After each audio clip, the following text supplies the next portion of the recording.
dining room table in San Diego out of a conversation between myself, Mitch DeArmond, and his wife, Vicky.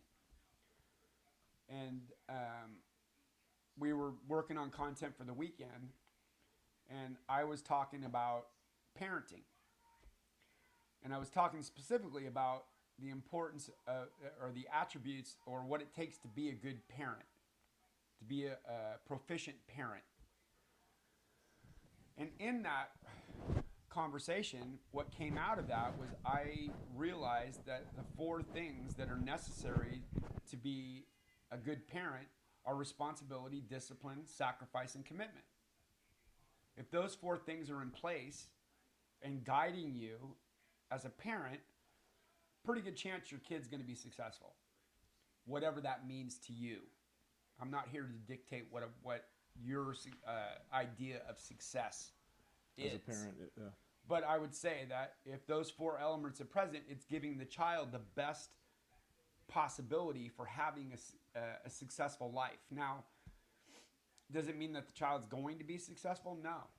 But at least you have a guiding way of dealing with it, because often, too often, like way too often, what we hear is, not just from women, but from both parents, well, what about me? Well, what about you?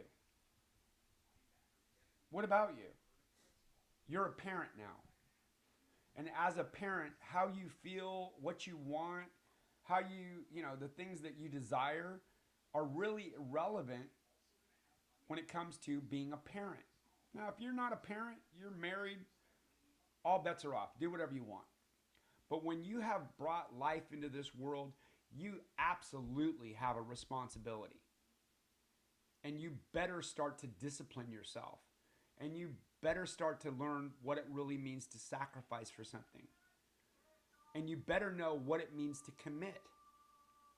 There's no get out of jail free card with children while they're children. Once they're adults, they can do what they want. You either did a good job with them or you didn't. If you didn't do a good job and the child goes out and has a crappy life, it's still your fault.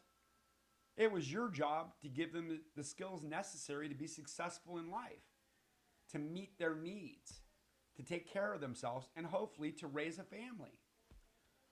You don't find that today. You find a lot of people, a lot of men and women, a lot of marriages where about 10 to 15 years into the marriage, usually around 10, things get a little dicey and feelings start happening.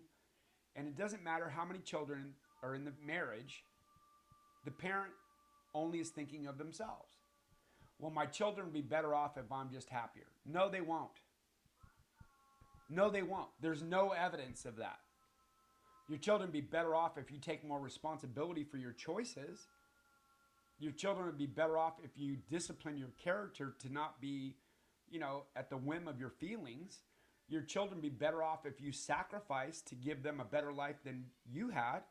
As I think every parent, when the child's first born, I think every parent has the same instinct. I want this child to have the best life possible.